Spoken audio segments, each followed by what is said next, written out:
Somos Iglesia. La Iglesia es el nuevo pueblo de Dios, llamado a ser la luz del mundo y la sal de la tierra.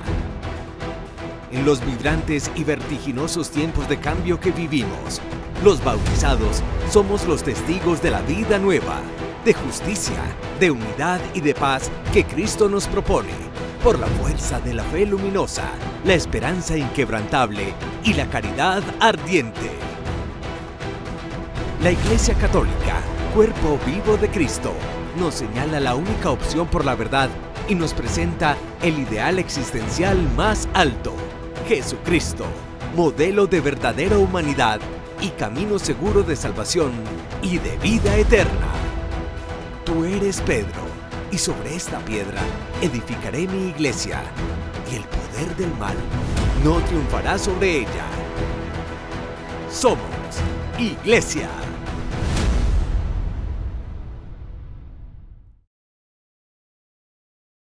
Le doy gracias a Dios por estar aquí nuevamente con todos ustedes y poderles compartir algunas notas y hechos importantes dentro de la Iglesia Católica. Padre Carlos, ¿cómo está?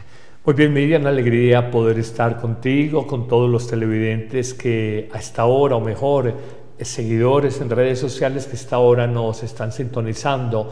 Muchas noticias, solo la última semana hemos tenido la cuarta encíclica del Papa Francisco, que ha sacado a la luz pública. La primera la recordamos, la Lumen Fidei, que fue escrita a 4 manos en el año 2013 entre el Papa Francisco y el Papa Emérito Benedicto XVI. Luego hemos tenido la encíclica ecológica, Laudato Si, la expresión italiana Alabado seas, que es un canto al cuidado de la casa común, que es el planeta, la obra creada por Dios. Luego hemos tenido una tercera carta encíclica, que es la Fratelli Tutti, todos hermanos. Nos invita a sentirnos en una fraternidad universal y a reconocer los signos y las semillas de Dios en todas estas experiencias de vida de hermanos, de vida en común.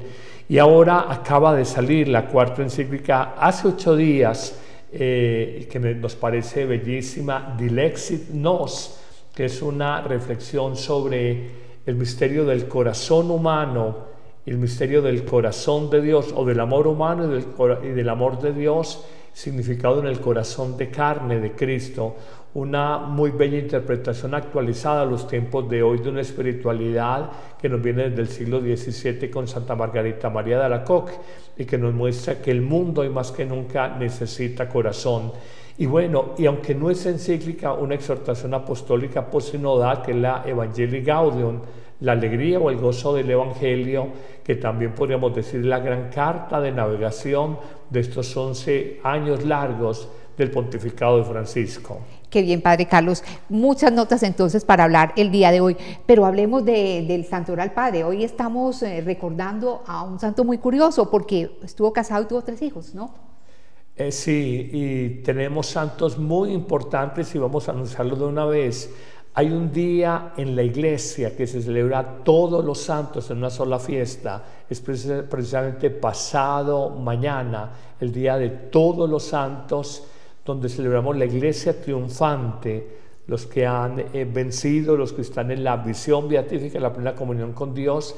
Y un día después celebramos a la iglesia purgante, a los fieles difuntos, en una memoria litúrgica que es muy querida, muy valorada por el pueblo cristiano, y es la oración o el sufragio por los seres que hemos amado y que han fallecido. Entonces son 2 días muy importantes que tenemos justo esta semana. 1 de noviembre, Día de Todos los Santos, y 2 de noviembre, la conmemoración de los fieles difuntos.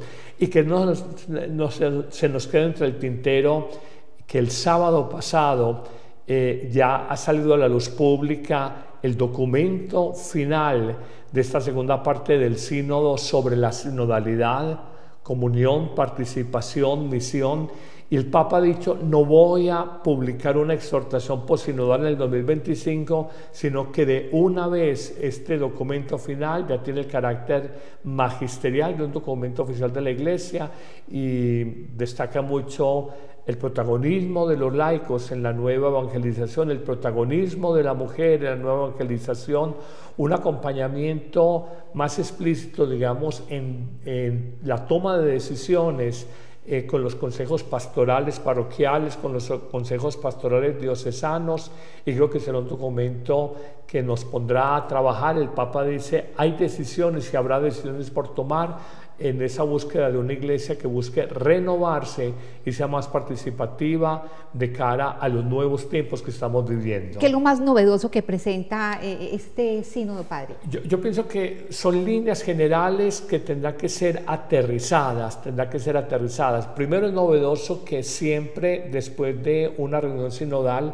el Papa se reunía con un grupo muy cercano de expertos a trabajarle a un documento y sacaba una publicación oficial y formal que se llama Exhortación Apostólica, es la figura canónica post-sinodal, después del sínodo. Y él dijo, no voy a sacar nada, simplemente ya este documento de los demás de 360 padres que estaban aquí en el sínodo, padres sinodal, la mayoría obispos, algunos laicos, ya tiene fuerza magisterial, y creo que es muy importante la participación del laicado, reconocer y valorar más el papel de la mujer y en general redistribuir, sabiendo que la autoridad de los obispos es inalienable, inviolable, decir, en esta toma de decisiones deben estar mucho más acompañados por laicos, porque la Iglesia necesita mucho hoy, como un signo de los tiempos, del laicado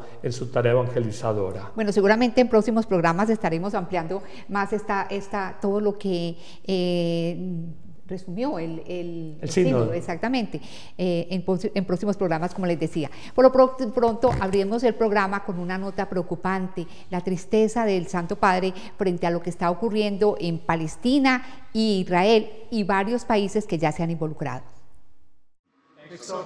Durante el rezo del Ángelus Dominical, el Papa criticó el ataque a los cascos azules que operaban en Líbano. Sono vicino a tutte le popolazioni coinvolte, Palestina, Israele, Libano, dove chiedo che siano rispettate le forze di pace delle Nazioni Unite. Prego per tutte le vittime, per gli sfollati, per gli ostaggi che auspico siano subito rilasciati, e spero che questa grande e inutile sofferenza generata dall'odio e dalla vendetta finisca presto. También pidió que en los conflictos en curso se evite a toda costa el ataque a civiles indefensos, y también pidió oraciones por la paz en Haití, donde el caos ha alimentado actos de violencia en las calles. Non dimentichiamo mai i nostri fratelli e sorelle haitiani. Chiedo a tutti di pregare affinché cessi ogni forma di violenza e con l'impegno della comunità internazionale si continui a lavorare per costruire la pace e la riconciliazione nel paese. Antes de despedirse, pidió unirse a la campaña de ayuda a la Iglesia necesitada para que miles de niños de todo el mundo recen juntos por la paz. Tanto sufrimiento inútil, dice el Santo Padre, tantas vidas arruinadas, tanto dinero gastado para sostener la cerrazón de unas cuantas personas que han puesto en jaque la vida de tantas personas. ¿Qué opina, padre? Totalmente de acuerdo, Miriam, y hay una verdad, y es que el Papa a veces tiene esa capacidad de sintetizar en una expresión muy corta lo que es una guerra, sufrimiento inútil, y le coloca dos calificativos: por odio y por venganza. Le faltó decir el nombre de los pueblos o de los países que están ejerciendo odio y venganza, pero más explícito no puede ser, y uno sabe que en una guerra se conculcan, se violan todos los derechos humanos. Y recuerdo un obispo ya fallecido que estuvo en Medellín, él decía: en la guerra la primera que huye es la verdad, porque cada uno cuenta su historia, su versión de los hechos.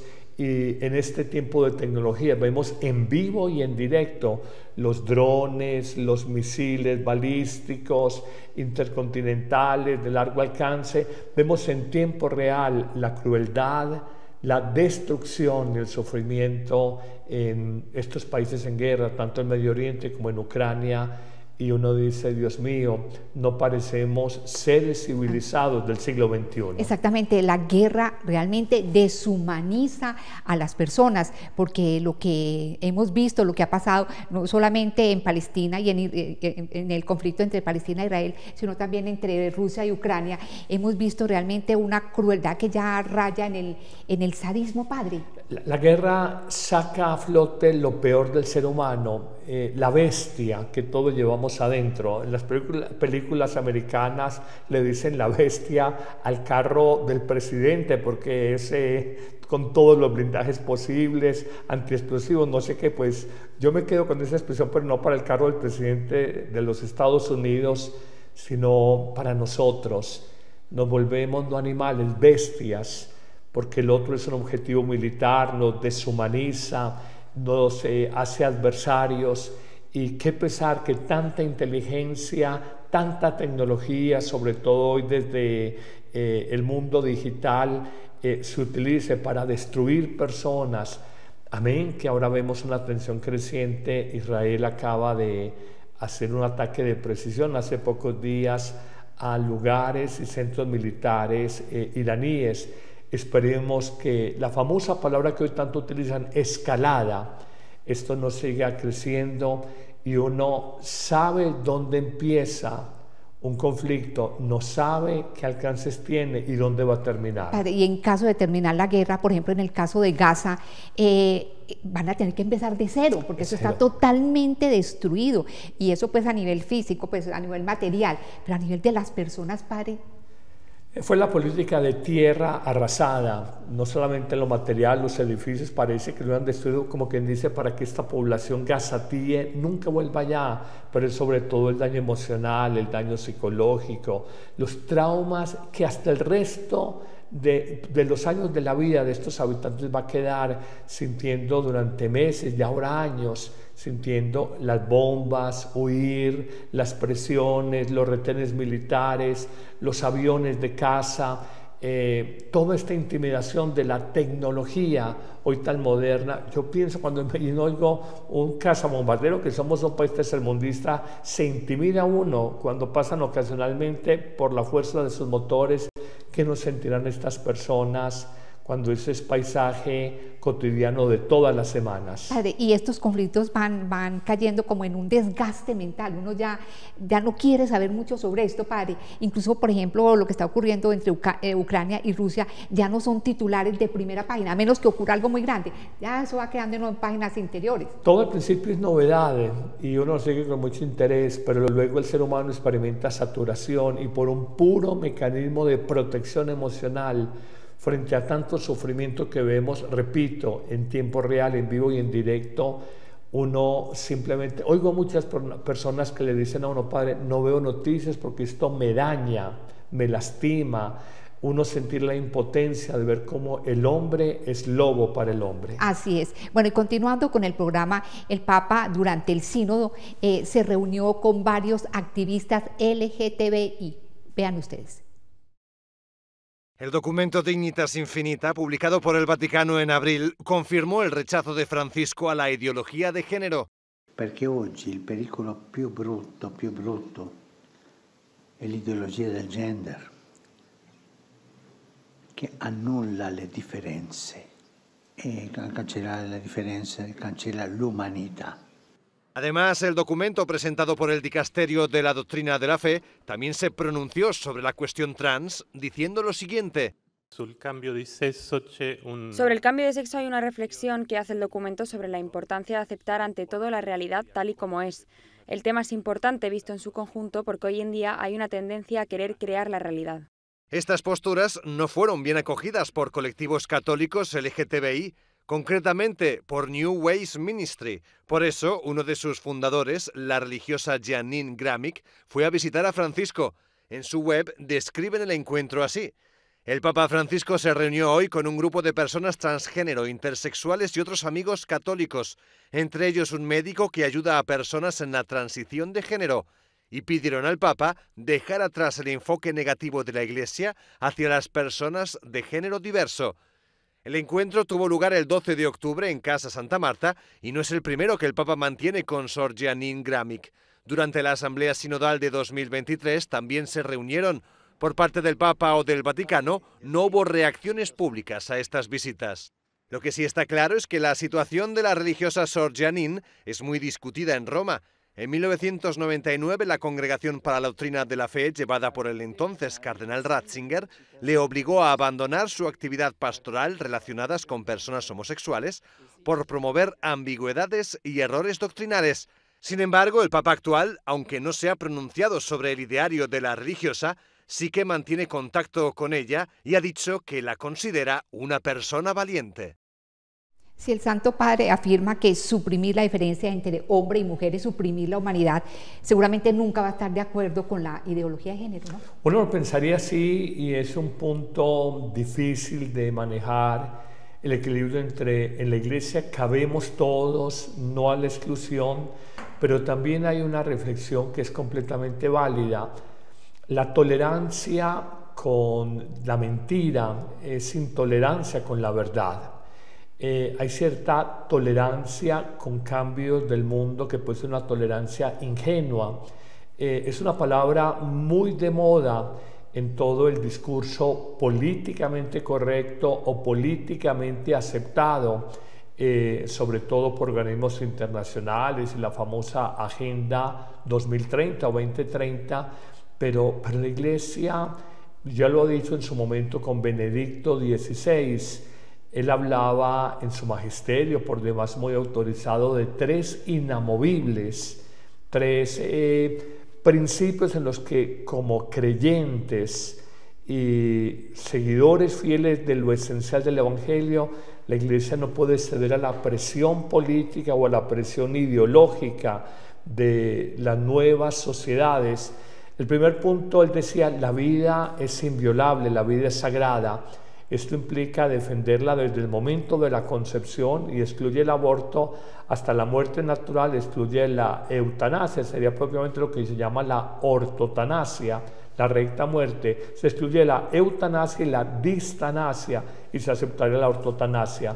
El segundo punto, que es muy importante, que comentaba en su momento el Papa Benedicto, es que el amor de la pareja se construye a partir de el amor diferente y complementario del hombre y la mujer que están abiertos a la vida. Hoy se utiliza un discurso que creo que tiene mucho de sofisma, de engaño. Se habla de la unión de dos hombres o dos mujeres como matrimonio igualitario. Esto nos llevaría a pensar entonces que la unión de un hombre y una mujer por décadas, por siglos o por milenios de años, entonces ha sido un matrimonio desigualitario, porque entonces si el igualitario es entre dos mujeres o dos hombres, entre un hombre y una mujer, entonces sería el desigualitario. Esto nos muestra, repito, lo sofístico, lo engañoso, los eufemismos que utilizamos. Claro, a nosotros la palabra igualdad nos suena muy bien, pero aquí uno dice, hay un término engañoso. Y el Papa ha dicho, la Iglesia tiene que entender, lo dijo en su momento Benedicto XVI, que el amor humano abierto a la vida, abierto a los hijos, necesita esa complementariedad de dos diferentes. El hombre es dador, la mujer es receptiva desde el punto de vista anatómico y desde el punto de vista de formación de la vida humana. Dos hombres o dos mujeres per se, por sí mismos, están cerrados a la vida. Tendría que violentar su biología o buscar la adopción, pero de manera natural no están abiertos a la vida. Entonces esto no es un discurso como algunos quieren pretender presentar, religioso, confesional, anacrónico, no sé qué. Estamos hablando de la pura ley natural, la pura ley natural, la ley de la naturaleza de la evolución, la complementariedad entre dos diversos, el hombre y la mujer. Y un tercer punto, como inamovible, que señala el Papa Benedicto XVI, es que los papás, padre y madre, tienen el derecho a la formación de la conciencia, la formación moral, la potestad sobre sus hijos y no la ideología de un Estado dominante. Acaba de estallar un escándalo en nuestro país, Colombia, que simplemente no es un caso aislado, sino que es una agenda internacional, y funcionarios del actual gobierno, sobre todo del Ministerio de Salud, han pretendido presentar el borrador de un proyecto de ley donde los niños y las niñas desde los 7 años para la expedición de su tarjeta de identidad hasta la mayoría de edad, 18 años, pueden tomar la decisión prescindiendo de sus padres de colocarse un género, puede ser masculino, puede ser femenino, puede ser no binario, ni masculino ni femenino, o puede ser transexual o intersexual. Y esto simplemente registrándolo en una notaría.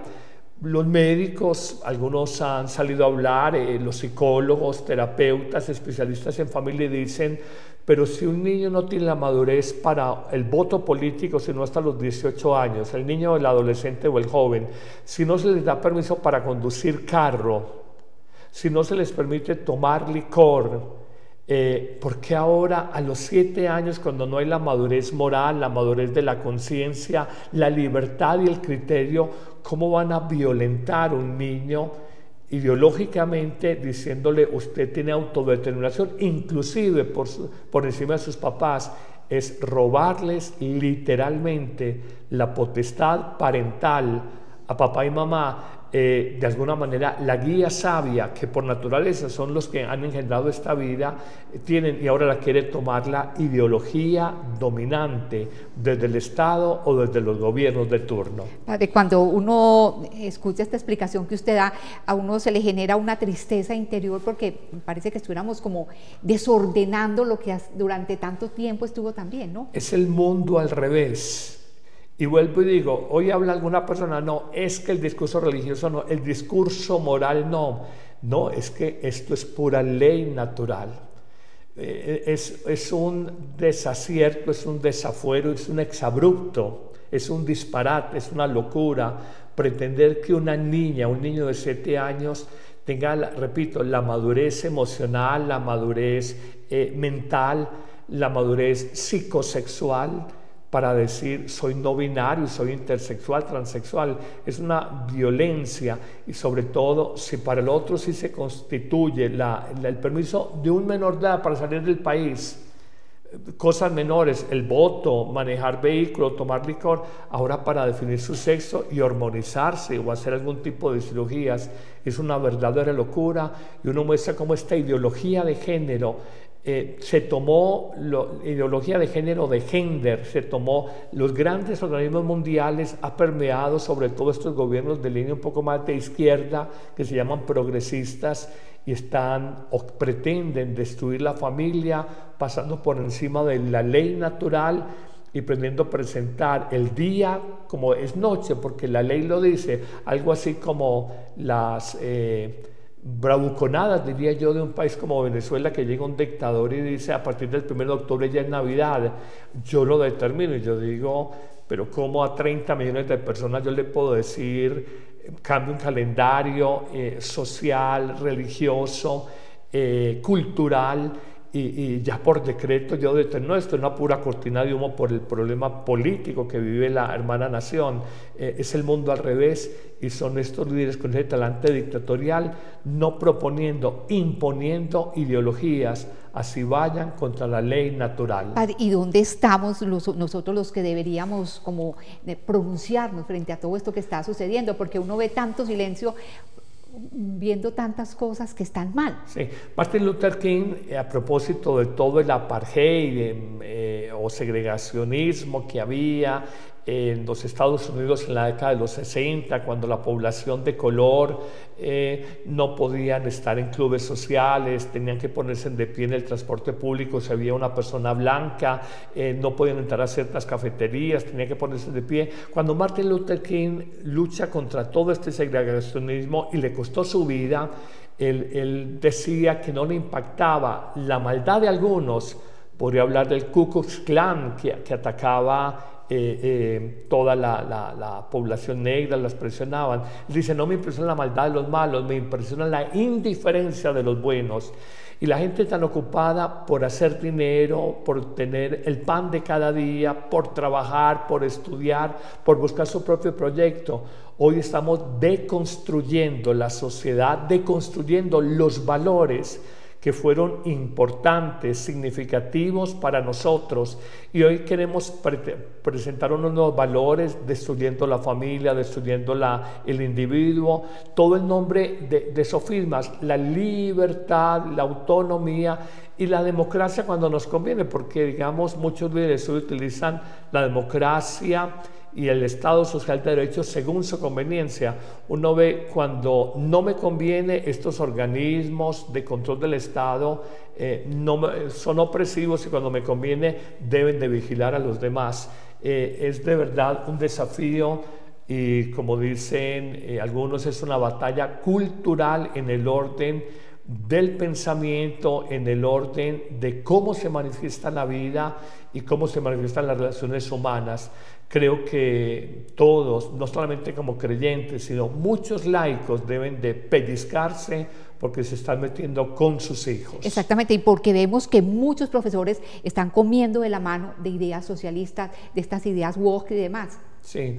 Y el wokismo, tú has mencionado esto, el wokismo que se identifica mucho con los demócratas estadounidenses, cierta ala liberal izquierdista, se sienten moralmente superiores. Uno ve cuando hablan de la derecha, los miran con desdén, con desprecio. Nosotros somos la progresía, somos los librepensadores, somos los adelantados. Claro, y el que no conoce come cuento y se siente inferior desde el punto de vista intelectual cuando la otra persona se presenta, alardea, presume de cierta superioridad moral, superioridad intelectual en nombre de unas ideas que yo me pregunto, esa progresía en países, sobre todo el primer mundo que ha avanzado, ¿ha hecho sociedades mejores o ha hecho sociedades peores? ¿Ha hecho familias más unidas o familias más desunidas? ¿Ha hecho individuos más integrados o individuos más depresivos? ¿Es una sociedad más comunitaria, más solidaria o más aislada, más individualista, más egoísta? Por sus frutos los conoceremos, y los frutos que estamos viendo de los nuevos valores del wokismo o la mentalidad woke realmente no está mostrando los mejores resultados. Bueno, el padre Carlos lo ha dicho, tristemente estamos asistiendo a la deconstrucción del mundo. Pero siguiendo con el programa, veamos el gesto diplomático que tuvo la Santa Sede con Arabia Saudita, un país con el cual no tiene relaciones. De los 195 países reconocidos mundialmente por la ONU, el Vaticano tiene lazos diplomáticos con 184. Arabia Saudí es de los pocos que no está en la lista, pero eso no significa que no existan pequeños gestos que hablen por sí solos. Uno es este: la Biblioteca Vaticana ha anunciado que participará en la Bienal de Artes Islámicas en Arabia Saudí. Lo hará con la exposición de importantes obras que a día de hoy están custodiadas en las diversas colecciones que albergan sus históricos archivos. Aunque sin más detalles, lo que se sabe es que una de las líneas será el arte de los números en sus diversas facetas, desde la historia hasta la actualidad. Se podría esperar que la aportación del Vaticano vaya acorde a esta temática.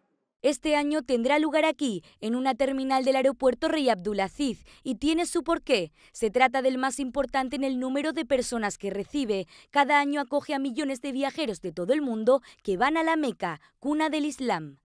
Sobre la importancia de este gesto, que se podría calificar de prediplomático, Angelo Zani, archivista de la Biblioteca Vaticana, señaló en un comunicado que se trata de un significativo proyecto que busca tender puentes, así como una oportunidad concreta de fraternidad. Y es que a pesar de no mantener lazos oficiales, el Papa Francisco, por ejemplo, estuvo en el Vaticano en 2017 con el consejero del ministro para Asuntos Islámicos en Arabia Saudí, en lo que se consideró un encuentro histórico. Padre, el Vaticano es uno de los países que más relaciones tiene con otros estados. De 195 tiene relaciones con 184. ¿Qué pasa con esos otros 11 países? A ver, creo que después de los Estados Unidos de Norteamérica, el estado en el mundo que tiene más relaciones diplomáticas es la Santa Sede, el Estado Vaticano. De hecho, tiene un sitial como observador permanente en Naciones Unidas. Es un participante especial en organismos como la Unión Europea, de cara a la OLP y a otros organismos multilaterales. ¿Por qué el Estado Vaticano tiene tantas relaciones? Porque es de la esencia de la Iglesia tender puentes y no levantar muros. Y porque en el mandato de Jesús vayan a todas partes y comuniquen el Evangelio a todas las personas con toda la fuerza del Espíritu Santo, el famoso Evangelio de los todos. Vayan a todos los lugares, a toda persona y con toda la fuerza del Espíritu Santo. Fundamentalmente no se tiene relaciones por motivos ideológicos o religiosos de países recalcitrantemente musulmanes.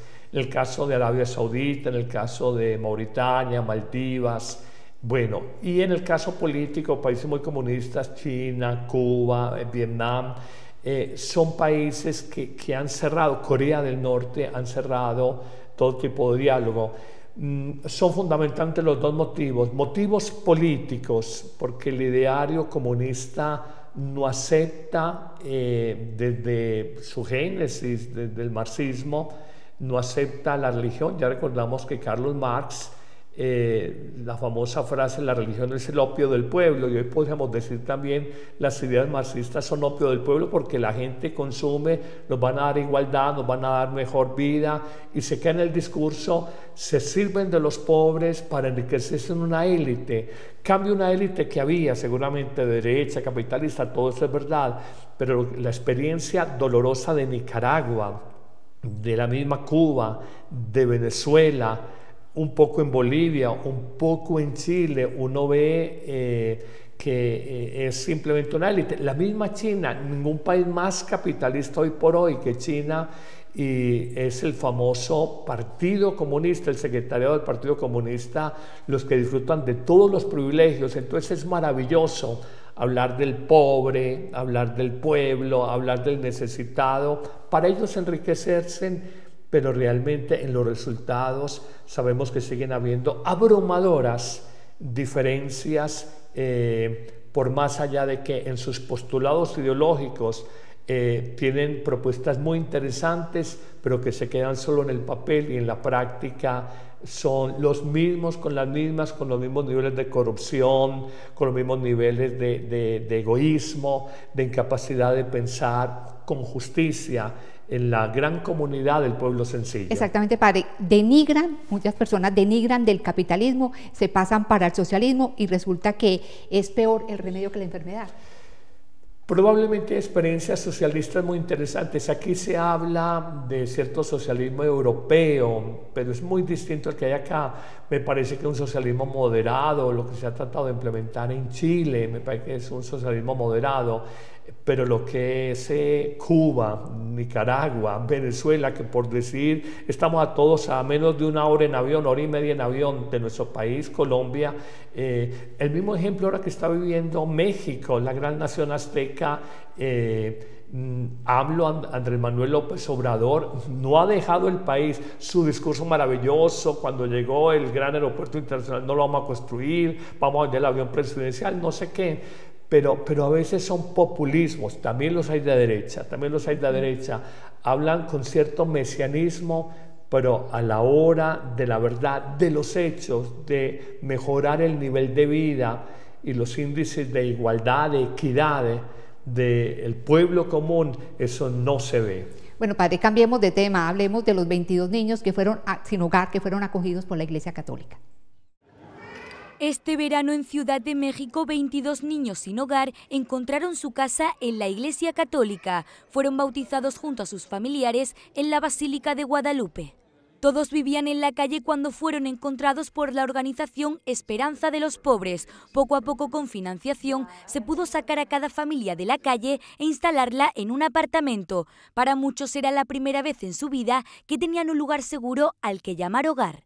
Pero no fue el único cambio en sus vidas. Para los más pequeños, los sábados se llenaron de catequesis y para los adultos, terapia y tratamiento contra las adicciones. Para los fundadores de la organización, el porqué de su trabajo está claro. Realmente creemos que los pobres son un regalo para nosotros. Por eso queremos mantenernos cerca de Jesús en la Eucaristía y en los sacramentos, pero también cerca de Jesús en los pobres. Y realmente creemos, porque sé que lo he experimentado, que los pobres me han llevado a una relación más profunda con Cristo. Esperanza de los Pobres afirma que los bautismos no terminarán con este grupo de 22 personas. En los próximos meses, otros 13 niños que no tenían hogar serán bautizados en la Iglesia Católica. Qué bonito eso, los pobres me han llevado a una relación pues más seria con el Señor, como dice él. Padre Carlos, pero es que esta historia se ha dado miles y miles de veces. Las personas sin hogar, las personas abandonadas que encuentran un sitio dentro de la Iglesia Católica, ya sea en un asilo, en un orfanato, en una casa de acogida, en fin. Hay la caridad del filántropo y hay la caridad del creyente. La caridad del filántropo doy como la fundación, por colocar cualquier nombre sin cuestionar, la fundación Bill Gates. Hombre, le da prestigio, Bill y Melinda Gates, les da prestigio, les da reconocimiento, lo muestra filántropos, pero es limitada. La caridad cristiana es una caridad hasta el heroísmo, sin límites en la generosidad, sin límites en el tiempo y sobre todo con un amor cualificado. Porque a veces sí hay obras de caridad en el mundo, desde un humanismo pensamos que hay que ayudar a la humanidad sufriente, está bien, pero el cristiano, cuando es una obra de un creyente auténtico, es un amor desbordado. La famosa expresión, la medida del verdadero amor cristiano es un amor sin medida, un amor sin límites. Entonces, esto es en todas partes. Lástima que estas obras no sean titulares de prensa. Hay muchos grandes portales en Reino Unido, en Alemania, en España, que cuando hablan de la Iglesia ya uno sabe, escándalos, no sé qué, no se salen de ahí. Yo recuerdo un famoso portal de estos, no vale la pena ni mencionarlo, le pidieron al Vaticano hacer un documental, le dijo, con todo cariño les abrimos las puertas del Vaticano para que hagan un documental, pero queremos preguntarles si hay algo bueno que puedan hablar sobre el Vaticano, porque en los últimos 20 años todos los documentales donde ustedes han pedido ingresar al Vaticano para hacer un documental sobre un tema específico, todos tienen esa línea de sesgo, de rabia, de crítica, de ponzoña. Y uno tiene que decirlo. Yo puedo ver ciertos medios y le veo claramente el sesgo anticlerical, la rabia contra la Iglesia, un discurso tergiversado. Y yo digo, está bien que en la Iglesia hay cosas por denunciar y por mejorar, pero estas obras de caridad de tantos miles de buenos creyentes, porque nunca son titular de prensa. Padre, y todas las personas pobres, como veíamos ahorita en la nota, son una oportunidad que nos está poniendo el Señor para ganar méritos, ¿no? Si queremos alcanzar alguna vez la vida eterna.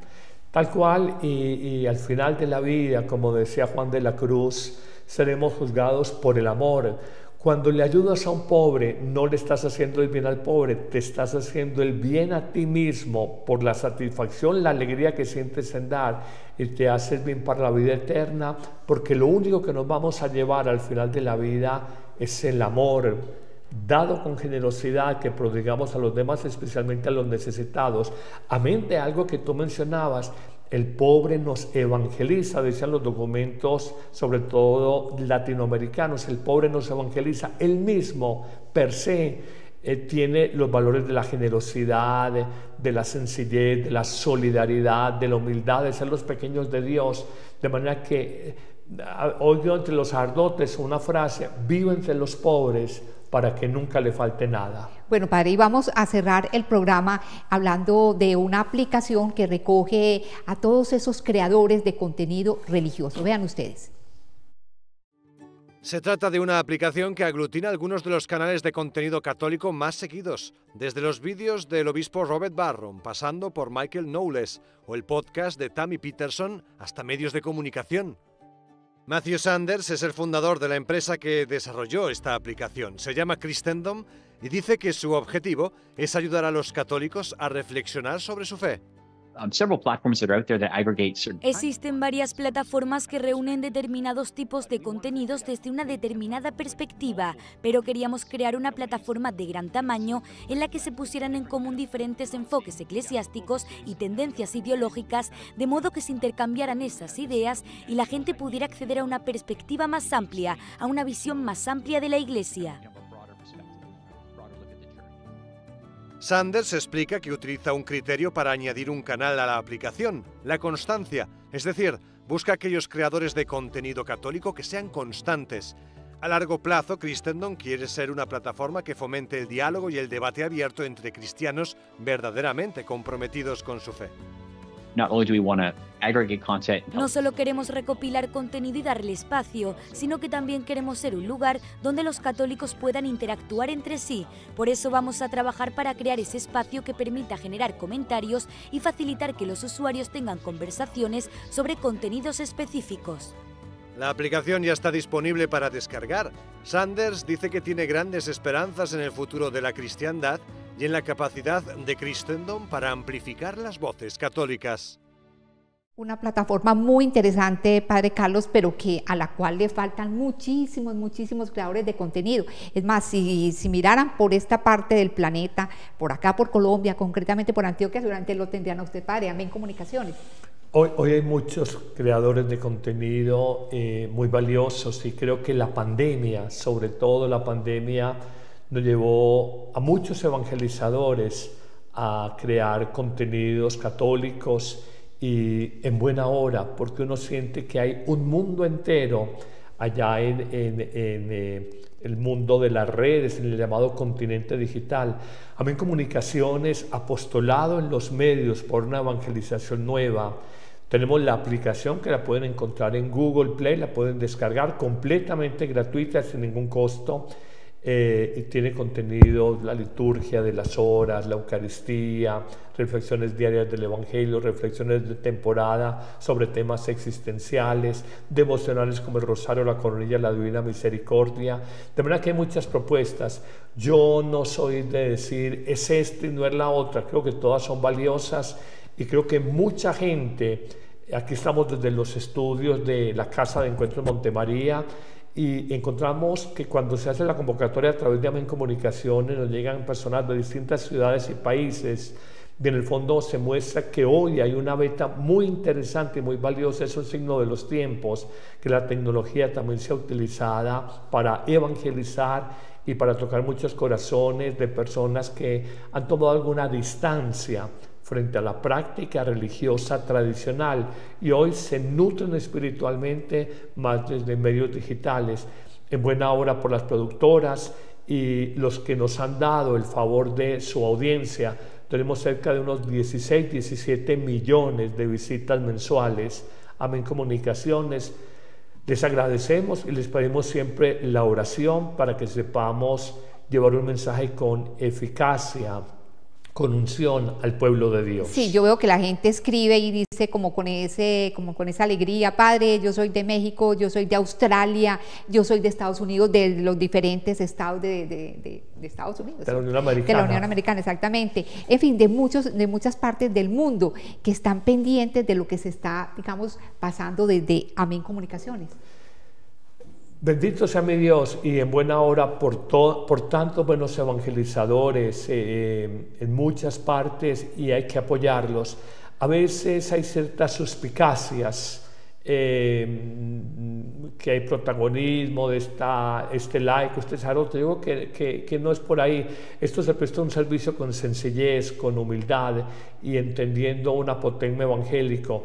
La luz de la lámpara no se coloca debajo de la mesa, sino que se coloca en lo alto para que ilumine una estancia o en lo alto de una montaña para que ilumine una ciudad, de manera que la luz del Evangelio debe ser colocada en lo alto y ese puesto en alto hoy es estar en el mundo digital. Bueno, y eso es para todos, para iluminar, porque muchas personas a las cuales les llega el Evangelio en la mañana o en este programa o en la Eucaristía o en una novena, para que la repliquen a toda la gente que puedan, Padre. Eso es una forma de apostolado, porque mucha gente se queda muy tranquila, lo lee, pero no sabe que otros se pueden lucrar de este contenido. Debemos de ser receptivos de un mensaje, pero debemos de comunicarlo. Hay cierta comodidad en uno simplemente recibir algo y no compartirlo con los demás. Un primo, un vecino, un amigo, decirles, mira, he escuchado esta reflexión de este laico, de esta religiosa, de este sacerdote, me parece que es muy valiosa, que te puede iluminar la vida y podemos estar ayudando y salvando a una persona a partir de contenidos digitales, tal vez sin nunca conocerlo en la vida, pero es una manera humana, Hoy hay que darle ese rostro humano a la evangelización digital. Bueno, padre, esperemos que el próximo año usted llegue a los 2 millones de seguidores, ¿no? Bueno, más allá de cifras que nos pueden parecer muy grandes, es el bien que se puedan hacer a las personas en ese canal de YouTube, sí. Así es. Y bueno, vamos a pasar a la sección El Padre Carlos Responde, hoy sobre un tema bien interesante y que nos compete absolutamente a todos, el antitestimonio, el tener una cara para unas cosas y otra para otras. Empecemos con la primera pregunta. Padre, hace poco tuve un encontrón con una compañera de trabajo a quien admiraba, pues siempre estaba hablando de Dios, de perdón, de valores, virtudes. Yo pensaba realmente que estaba llena del Espíritu Santo, pero me llevé una gran decepción. Ante una cosa, a mi modo de ver insignificante, se salió, como se dice, de la ropa. Su rostro se transformó y de todo su ser salía ira, rencor y muchas inconsistencias frente a lo que decía ser. Esto me dejó un mal sabor en la boca. ¿Cómo puede una persona hablar de Dios y sacar de su ser maldad y resentimiento? Esto me lleva a pensar que como cristianos hacemos quedar muy mal a Jesús, pues no se puede ser un creyente a raticos. ¿Usted qué dice? Yo agradezco ese comentario que nos hacen, pero es entender que, lo primero, con un realismo antropológico, todos somos de barro. Todos. No digo algunos o la mayoría, todos somos de barro. El Papa, retomando una frase de algún padre de la Iglesia hace varios siglos, dice: no hay santo sin pasado, ni pecador sin futuro. Y el mismo Papa Francisco, hablando alguna vez sobre la santidad, decía: un santo es un pecador amado por Dios. Entonces, cuando uno tiene una mirada antropológica como de un angelismo, una persona que no se puede salir de la ropita, no se puede disparar el genio. No, yo creo que la santidad no es un perfeccionismo ni un hablar de determinada manera, yo ya no camino, yo floto. No, eso no es real, eso es artificial. Ser muy del mundo y muy de Cristo, muy de Cristo. Y cuando alguien haya esta observación, dile: mira, si buscando de Dios esta persona le da ira, se pone enojosa, brava, ¿cómo sería si no buscara de Dios? ¿Cómo serían entonces sus limitaciones? Creo que hay que tener realismo, y esto pues sí puede parecer incoherente, pero siempre la utopía cristiana es alcanzar la estatura del hombre perfecto, bien esculpido, de la que nos habla Pablo a los Efesios, pero eso es un caminar de toda la vida, todos los días. Pero de todas maneras la oración debe ser transformante, Padre Carlos. Si uno no se va, por ejemplo, si una persona tiene mal genio y con la oración no se va dulcificando, no se va volviendo de pronto más bondadoso, más dulce. Totalmente de acuerdo, y soy el primero que lo digo. La oración que no transforma es de pronto un rezo mecánico, pero entender que la vida cristiana es siempre un camino que nunca termina. Bueno, termina para nosotros con la muerte, pero mira, Teresa de Jesús es una santa inmensa, doctora de la Iglesia, fundadora, escritora salerosa, pero tenía un temperamento fortísimo. Madre Teresa de Calcuta, siendo una santa tal de nuestro tiempo, decía que era muy exigente con la comunidad de las hermanas misioneras de la caridad. Juan Pablo II, siendo un santazo, para mí ese apelativo tan bello, Juan Pablo el Grande, un pontificado de los más fecundos que hayamos visto en la historia moderna. Era un hombre que también tenía sus limitaciones, digamos, porque vio todo este sesgo del nazismo y del marxismo. Entonces seguramente eso le generó cierto sesgo. Juan XXIII, el Papa Bueno, él es el que firma la suspensión canónica de un santazo, el Padre Pío de Pietrelcina. Entonces aún los santos tenían limitaciones. Juan XXIII no entendió claramente la santidad del que es hoy el santo más querido y más estudiado por sus estigmas en Italia, el Padre Pío. Padre Carlos, de todas maneras uno espera mucho de ciertas personas. Por ejemplo, yo alguna vez fui a entrevistar a un sacerdote, lo llamé y me contestó tan mal, padre, que yo quedé totalmente, no solamente desarmada, sino defraudada. Entonces yo pienso que hay de personas que se esperan un poquitico más cuando uno piensa que están con Dios, que están en un buen ambiente, no sé. Miren, yo en esta etapa de la vida digo, si tú vas a buscar una persona, lo malo lo encuentras, y si vas a buscar lo bueno, lo encuentras. Tú decides con qué te quedas con una persona, con lo malo o con lo bueno. Y la vida me ha enseñado, quédese con lo bueno de la gente y trabaje con lo bueno. Lo malo deséchelo, que lo tenemos todos. Y segundo, la vida también me ha enseñado no esperar demasiado de la gente. Recuerdo al padre Ignacio Larrañaga, quien tuve oportunidad de conocer, un hombre de Dios. Él decía, espéralo todo de Dios y de ti mismo. No esperes mucho de los demás porque te vas a quedar defraudado, te vas a quedar esperando. Entonces hay que tener ese realismo. Uno tal vez como sacerdote ya con más de 30 años de ministerio, uno aprende a mirar ya con mucha tranquilidad y con mucha libertad las fragilidades humanas que las tenemos todos. Y a no santificar nadie en vida. A no canonizar a nadie, y es que aún canonizándolos después de muerto, también tuvieron sus sombras. El único perfecto es Jesucristo. Así es. Segunda pregunta. Yo soy catequista en una parroquia de Medellín y hace unos días participé en una misión organizada por las religiosas del colegio donde estudio.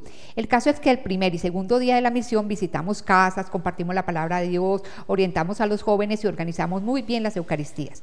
Pero el tercer y último día de la misión, como agradecimiento, la vereda donde estábamos nos preparó una merienda y allí, entre risas y un ambiente relajado, de un momento a otro empezamos a contar chistes e historias picantes, vulgares, obscenas. El caso es que mientras todos reían a carcajadas, yo sentí de pronto asco de mí mismo, pues después de haber evangelizado allí, habíamos pasado de la luz a la oscuridad, sembrando en niños, jóvenes y adultos vulgaridad, malicia, suciedad. Muchos me han dicho que a Dios le gusta el humor, pero no ese tipo de humor, y que nos hemos vuelto expertos en justificar lo que está mal. Su consejo, padre. Más que el consejo, es una constatación. Ella ya hace una lectura que me parece que es sabia. Maravillosos, predicando a Jesús en una misión, pero cuando ya nos reunimos en privado estamos mostrando como otro rostro. No se trata aquí frente a una cámara de televisión de que estamos grabando presentando de una manera, sino ser de una sola pieza 24/7. La Eucaristía no es una actuación teatral, entonces tú eres el gran predicador no sé qué y llegas a la sacristía y eres el gran ogro, o eres el gran evangelizador laico y llegas entras a un camerino después de estar en un teatro frente a 1.000, 2.000 personas y eres una persona engreída, envanecida. No, yo creo que eso es la acción del Espíritu. Que va, como decías tú, suavizando la naturaleza, dulcificándola, y se trata de tener alegría, sencillez, bondad, compasión, una mirada de paz, no solamente frente a una cámara de televisión, no solamente frente a una audiencia, no solamente en una misión, no solamente en la celebración de una Eucaristía, sino tenerlo todos los días. Quienes más nos conocen son los que están con nosotros alrededor, empezando por la familia, compañeros de trabajo. Entonces pedirle al buen Dios que esa coherencia entre el pensar, el hablar, el sentir y el vivir, lo que pensamos, lo que hablamos, lo que sentimos y lo que actuamos, lo que vivimos, que haya coherencia, que haya congruencia. Eso es parte del testimonio cristiano. Padre, yo pienso que uno tiene que ser muy consciente qué saca del interior de uno, ¿cierto? Porque si del interior saca, como digo, vulgaridad, obscenidad, ira, rabia, maldad, tantas cosas, claramente están diciendo, tú no estás con Dios, o tu camino con Dios está muy flojo. Tal cual. De la abundancia del corazón habla la boca, o hablan los labios, dicen los libros sapienciales. Y creo que es así. Si tú tienes un discurso bellísimo en público, pero tienes otro discurso en privado, hay una incoherencia de vida. Así es, un mal testimonio. Bueno, tercera pregunta. Padre Carlos, hace poco, en la Eucaristía Dominical, en el momento de dar la paz, me acerqué a una persona para darle la mano. Y no solo me dejó con la mano estirada, limitándose a sentir con la cabeza. Vi con sorpresa que se apartó de mí como si le hubiese incomodado mi aliento o algo más. Pero me llevé una sorpresa mayor cuando vi a esa señora recibir la comunión con una expresión de beatitud en su cara. Qué fácil es ser cristianos de doble faz, ¿o no?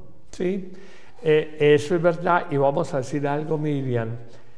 El buen testimonio de un sacerdote, de una religiosa, de un laico comprometido en la evangelización edifica a otros. Desde el seminario nos decían, un buen sacerdote hace mucho bien y un mal sacerdote hace mucho mal. Esta imagen que me parece verla, no sabe lo que ve escrito esta persona, hay gente que da la paz como con fastidio. Sí, total. La da con fastidio, o se acostumbra a quedar en el modo pandemia, entonces para que no te den la mano, entonces haces la media venia. Eso no es... Esa es una espiritualidad artificiosa y artificial, y esto hace más daño que bien, porque uno oye mucha gente, yo no volví a la Eucaristía porque mi tía que comulga a diario y está en tal grupo pastoral tiene una lengua viperina y es jodida y es ventajosa y maneja rabias y resentimientos. Entonces, claro, tenemos que dar testimonio. El primer acto de evangelización no es con la palabra, es con el testimonio. La famosa anécdota de Francisco de Asís cuando invitó a sus hermanos de comunidad iniciando la vida franciscana por allá en el siglo XIII, les decía vamos a evangelizar y él saludaba amablemente, un hombre de paz. Y luego, Francisco, pero no ibas a predicar, no dijiste que ibas a anunciar el evangelio, ¿qué crees que hemos estado haciendo? De manera que no es solamente la palabra, es la actitud de vida, es el cariño. Si algo es permeable el ser humano, es a un evangelizador, a un predicador, a una religiosa, a un sacerdote que muestren cariño. Si hay amor, ya estamos tocando el corazón de los demás y es la esencia del mismo evangelio, que nos queramos. Así que y es un desconocimiento de lo que es realmente la Eucaristía, porque es una cena, es un encuentro en comunidad. Entonces uno si está con la comunidad, que somos hermanos supuestamente, ¿cómo va a tratar a alguien como con ese desprecio, como usted dice, al dar la mano? Y es una espiritualidad desencarnada, no comprometida, que es muy de este pontificado, una espiritualidad más encarnada. ¿Para qué una actitud piadosa al recibir la Eucaristía, casi beatífica o reverencial, cuando tienes a tu hermana al lado o tienes a tu hermana de sangre en la casa y no le hablas o tienes odios con ella? La Eucaristía tiene que traducirse en transformaciones reales en la vida. Una verdadera espiritualidad tiene que llevarnos de una manera muy simple, muy cotidiana, a vivir el amor. Bueno, Padre, muchísimas gracias por sus respuestas. Les recordamos a ustedes la línea de WhatsApp para que compartan sus interrogantes, 300-723-4309. Por lo pronto, gracias a todos ustedes por habernos acompañado en esta emisión de Somos Iglesia, también a Ron Report y a Main Comunicaciones. Y a usted, Padre Carlos, que estén muy bien. Dios los bendiga a todos.